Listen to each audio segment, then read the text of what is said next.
What's going on, guys? Welcome back to my channel. This is Leo's Nerd Talk, and today we are going to be ranking the bottom 10 movies of 2024. Happy New Year, everybody. 2024 was a great year for movies, as well as kind of a mediocre year at the same time. There was some of the best movies that have come out in the past few years, some of the best movies coming out in the past decade, and you also have some of the worst movies to ever come out. And this year, well, there was not any clear, like, terrible movies. There are some in here that are just like, never watch again, super bad. I would never even consider them to be part of my collection. Everyone would want to watch it, never recommend any. I think overall the year was mediocre to amazing. And these bottom 10, there are some in this bottom 10 that I would actually consider watching again, that I would consider not being the worst movies ever. But you have a few, like I mentioned, that are just god awful. But before I give you my bottom 10 of 2024, make sure to share your list in the comment section down below. Let me know what you think about my list. Of course, we all have our different opinions. Your bottom 10 are going to be vastly different from my bottom 10, and that is totally okay. And I'd love to see what you guys thought were the 10 worst movies of 2024. And one more last thing before I get into my bottom 10, there was a lot of movies that were considered some of the worst movies of the year that I didn't even get a chance to watch. I was going to watch them, but of course life happens. You never get a chance to go to the theaters. When you see them on streaming, you don't even have the desire to watch it because it just doesn't merit being watched anymore, especially after everyone's kind of bashed on it. So there's gonna be a lot of movies that you guys probably saw throughout the year that you would be like, what? How is that not some of your worst movies of the year? A lot of it is because I just never got a chance to watch them throughout the year. So just keep that in mind as I go through my bottom 10. But coming to my number 10, the worst movie in my opinion for 2024 is going to be Saving Bikini Bottom, the Sandy Cheeks movie. I was actually kind of excited when this was announced, as most of you guys know that know me personally, or if you've seen some of my collection videos from a year ago. I absolutely adore SpongeBob. SpongeBob is one of my favorite cartoons of all time. I grew up with SpongeBob. That is like my favorite cartoon as a child. I still quote it to this day. I have even like the SpongeBob and Patrick licenses in my wallet and stuff like that. Like, it's one of those characters, one of those cartoons that for me definitely molded my childhood. And when I saw the new movie was coming out about Sandy Cheeks, and you know, whatever the case was, it was announced that it was going to be released on Netflix, I was actually pretty excited. And this is one of the worst things I've ever seen SpongeBob do. SpongeBob obviously has not been the same for a very, very long time, but this is probably the lowest point I've ever seen SpongeBob. Just a brain rot inducing, just terrible movie. It's honestly upsetting. It was very disappointing to see a SpongeBob movie just be this bad. And I don't want to get too much into it, but if you've seen it, you probably know exactly what I'm talking about. So Saving Bikini Bottom, the Sandy Cheeks movie, comes in at my number 10. And coming at my number 9, we're going to have Craven the Hunter. This was another disappointing movie. I absolutely love Aaron Taylor Johnson. I think he is a great actor, and I don't fault him too much in this movie. I think he would have been a great Craven with a better script in a better movie. However, this Sony side character, side villain universe that we've gotten in the past couple of years has been one of the worst projects that Sony has ever produced and brought out to the public. And Craven, to me, had a little bit of hope because the trailers seemed to be at least fun. I wanted to have at least some fun with this one. And it just was boring.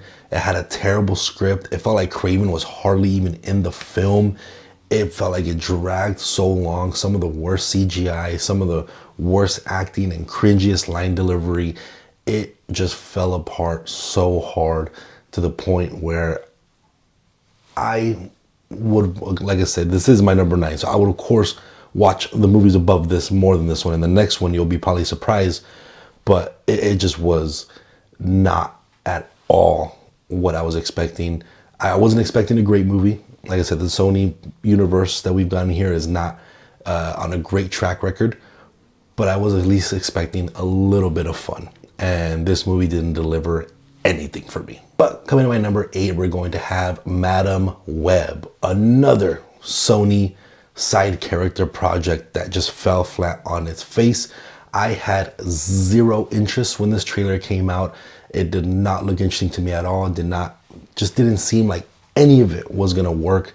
And I'm surprised that it worked for me more than Craven, but watching that movie, it had just some of the weirdest camera work where randomly you'll see the camera just zoom in and out for no reason. And it wasn't even like actually on camera. It was like post-production, like just using editing tools to zoom in and out for seemingly no reason. And the worst moments ever.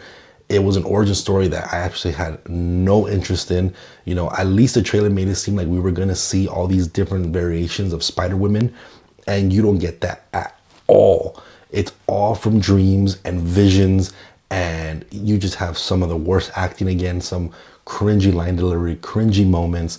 It just was not great at all. Madam Web, as we all know, was a very disappointing movie. I'm pretty sure most people would put this movie at the bottom 5 of their list of this past year. So I'm in that same boat. For me, Madam Web comes in at my number 8. And coming in at my number 7, we're going to have Megalopolis, another one that was just so disappointing. I felt like this movie was very hyped up because of the person directing it. You know, we have, of course, Francis Ford Coppola, who was the director of The Godfather. He's brought us many great movies, and he mentioned that this movie was for him, his vision, what he wanted to see in a movie. And that was obviously just a great thing to hear. You wanted to see a director make his own movie and make an original movie. And this movie also just fell apart. Watching the movie was just so confusing. I would try to watch it again if I could, but I don't really feel like I want to. And you saw these memes everywhere, people just tripping out of what even this movie was about. What is it trying to say? What is the point of it? What is the plot? You know, you have Adam Driver's character in here that has some sort of like time stop ability that comes up really only in the first 20 minutes of the movie, if that, and it never gets brought up again. And you have this like element that he created that's supposed to make a brand new city, and all these politics and stuff going on that felt like it just didn't make sense, and all these different lines of plots kind of trying to come together, but it really fell apart of being this like futuristic ancient Rome mixture. It was such a strange film from such a great acclaimed director that just really, again, fell apart. I had no idea what was going on. It was boring. It was hard to keep myself awake in the movie theater when I was watching it. It was just such a strange film, a movie that I felt like actually had some interest behind it before its release. And once it finally released, I was actually pretty excited, and it was just terrible. I couldn't keep myself to pay attention. It just kept losing me over and over again during the runtime. And it was just one of those movies that, from a great director, just didn't work for many, many people. But coming up at my number 6, we are going to have Afraid, another one of these generic AI taking over a family or trying to take over whatever the case type of movie. And this movie just felt like AI wrote it. It felt like AI edited it. It felt like AI did all the special effects. It was just such a weird film. And it was a film that probably could have been interesting. You know, it tackled some, you know, newer things when it comes to AI. You know, obviously we've had these type of movies in greater movies. You know, like this movie even references 2001: A Space Odyssey, which is a far superior movie of an AI trying to take over a situation. But this movie does try to do some, you know, newer things of using current social climate, things that are going on with social media and stuff like that, to try to be a little interesting. But again, it just didn't really work. It fell flat. Again, acting was not great. Cringy line delivery. You felt like this family didn't really feel like a real family. They felt like AI generated families, you know. And even with like the special effects, and you're trying to figure out what was the person doing this from the beginning, it just felt so strange. It felt really off. I'm just gonna keep saying it. It literally just felt like you put some plot into ChatGPT, told it to make it a movie, and it made this script, and they threw it out to Blumhouse, and they produced it, filmed it, threw it out to theaters, and they said, "There you go, guys, watch it." And that's not great. obviously we want to try to eliminate AI usage when it comes to movies. There's certain times where you're like, okay, it's fair. At least for me, I don't go too crazy over it. I see there's certain things that AI could definitely help and enhance and things like that. But when a movie feels like the entire thing was AI, it's obviously not going to work. And Afraid obviously didn't work. And coming to my number 5, we're going to have Salem's Lot.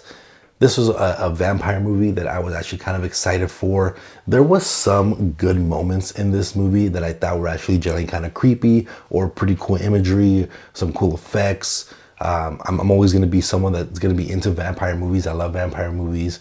And this one I felt like did good enough. This is not a movie that I would really throw on or rewatch that often, but it was an adaptation that I thought did decent. It did some new things. It did some things that didn't really feel like it buried its existence. So it was very much in that middle ground where I didn't hate it. I wasn't a fan of it. It's not a movie I would go back and watch multiple times. And overall, I felt like the movie was kind of slow.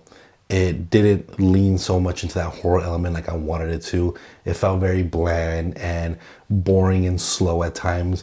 And I felt like if they just amped it up a little bit more, I think it would have been a great vampire movie. We've been seeing a resurgence of great vampire movies in the past couple of years. And I felt like this one could have been another good one if they put a little bit more effort into it. This definitely felt like it was one of those things that they wanted to adapt an older film, adapt a book, and they went for the most plain parts of it. They didn't go above and beyond, or they didn't try to do anything new. Like I said, it just was very bland and boring and long-winded. So by the end of it, it wasn't memorable. You kind of forget everything that just happened, and it was just another movie you watched that you're like, okay, cool, but probably wouldn't watch it ever again.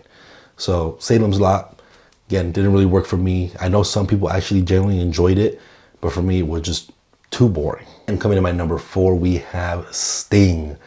I was somewhat excited for this one just because I'm someone who has arachnophobia, and for some reason, I like to put myself in those situations where I watch movies about spiders and stuff like that. So a new horror spider movie was something that I was actually interested in.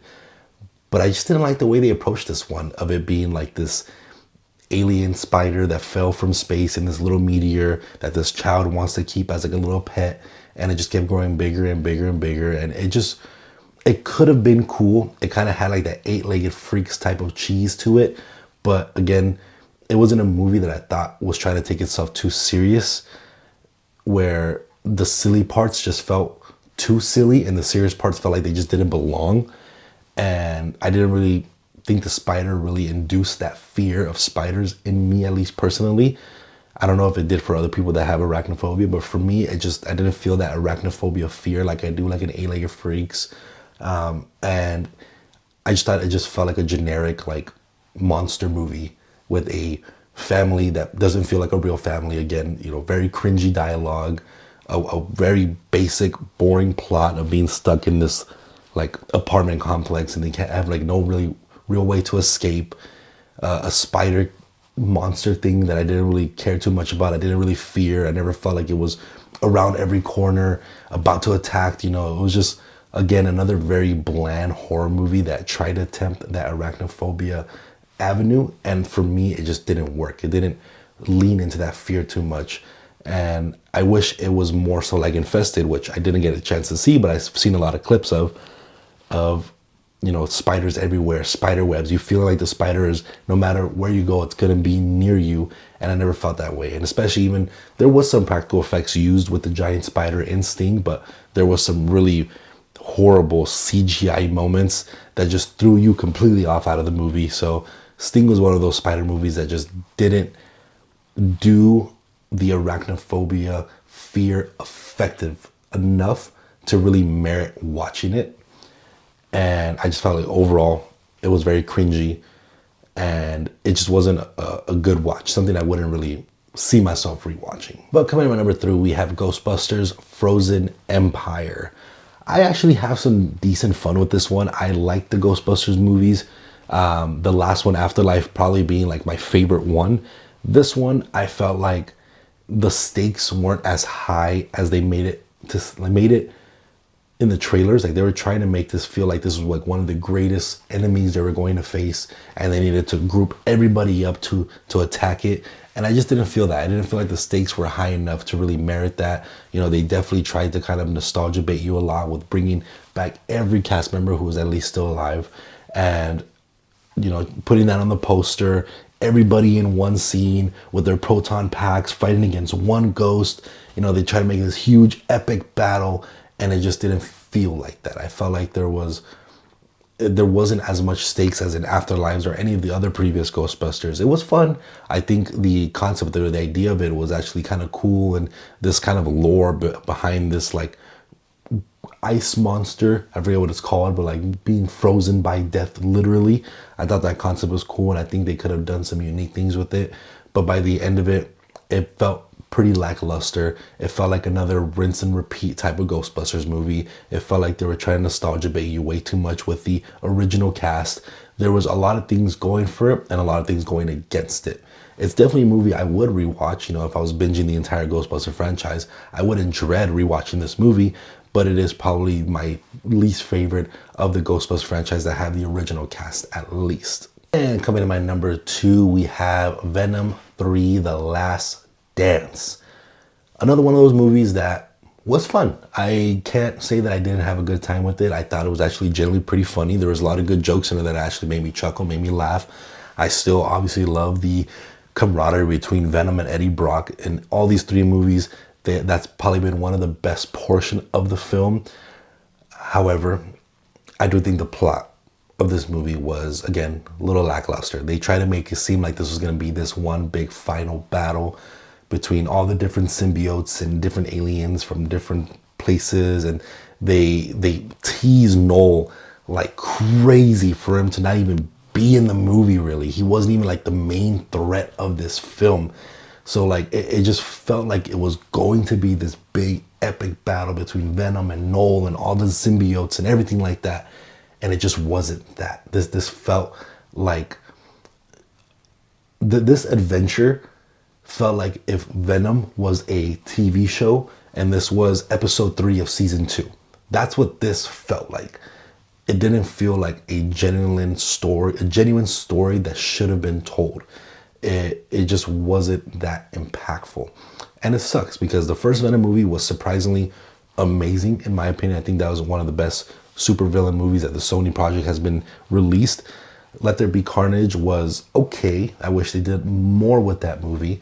And The Last Dance was just really middle of the ground, mediocre. A plot that really had no impact to it besides having some more time with Eddie Brock and Venom. That was the main attracting point of this movie. This movie did feel a little long-winded. It felt like it tried to do too much at once, and it just didn't work for it. And they keep making these titles, you know, like The Last Dance, like this is going to be the final movie of this universe. But as you know, end credit scenes and rumors will go, this most likely will continue on as a franchise. And I wonder what they're going to do then, if they're ever going to bring Eddie Brock into the Spider-Man universe, because they keep teasing that as well, and they just still haven't done that. I don't know what's going on with that. So it just feels like they're trying to continuously bring out Venom movies until they can figure out how to bring the 2 universes together, which I feel like they haven't figured out yet, which doesn't make sense to me. So again, this movie just felt like it was an episode randomly within a season, and it's just this random adventure that we followed Eddie Brock and Venom through. It's fun, it's funny, I can have some enjoyment out of it, but definitely the worst out of the 3 Venom movies. But coming in my number 1, the best of the worst movies of 2024, in my opinion, is going to be Trap. Oh, M. Night Shyamalan, how he has made some of the best movies ever and some of the worst movies ever. And this is definitely kind of in the middle of his filmography, where I think Trapped had such a great concept. Putting this serial killer in a situation where they know that he's there and he has to outsmart everyone to get out. That is a fun concept. That is such a great concept. A concept that could have gone such a long way. But they made the character of Trap, the main serial killer, too goofy. You know, it was fun. It was fun watching that, you know, the way he kind of expresses himself and emotes and talks to people to try to manipulate things. It was fun, but if I was in that situation, I'd be like, there's something off about this guy. This for sure is the serial killer. You know, how they didn't catch him is beyond me. But apart from that, all the situations that he gets put in felt like they were too easy. They got handed to him, and his escape route felt like it was just too perfect. There was no way something like that could have happened. It was just way too perfect, 100% too perfect. And once we got into the second half, I enjoyed the second half, I think, for me personally, a lot better than the first half, where he is in the concert and he tells his daughter, oh, I'll be right back. And he does a couple of little things, comes back. Oh, nice, one song. Okay, I'll be right back. Goes, does a couple of things, comes back. Trying to set up his escape. I think the second portion where he's already kind of escaped from the concert and is doing more than just going back and forth from his seat, for me was a lot more interesting. But on top of all that, this was just a giant promotion movie for his daughter, for M. Night Shyamalan's daughter as a singer. And I don't mind it. If you want to get your family up, for sure, you want to make sure that they have a career, and if she wants to pursue a career in singing and her father has the power to try to propel that career for her, I don't fault him at all. I would do the same thing. But when we take 5, 10, 15, 20 minutes, 30 minutes maybe even out of the entire runtime just listening to Lady Raven sing her songs, it takes away from the plot. It takes away from the concept. It takes away from the intensity of the actual movie. So overall, as a package, it was a great concept, but M. Night Shyamalan proves again that he just couldn't complete it. He couldn't finish it. He couldn't stick the landing to make this one of his best movies, because the concept, if it was executed properly, could have been one of his best movies. But that's going to be it for this one, guys. Let me know what you guys thought about my bottom 10 ranking of 2024. Make sure again to let me know your list in the comment section down below. But again, if you guys like time with a movie, TV show, or video game later, make sure to hit that like and subscribe, and I'll see you guys on the next video. Thank you.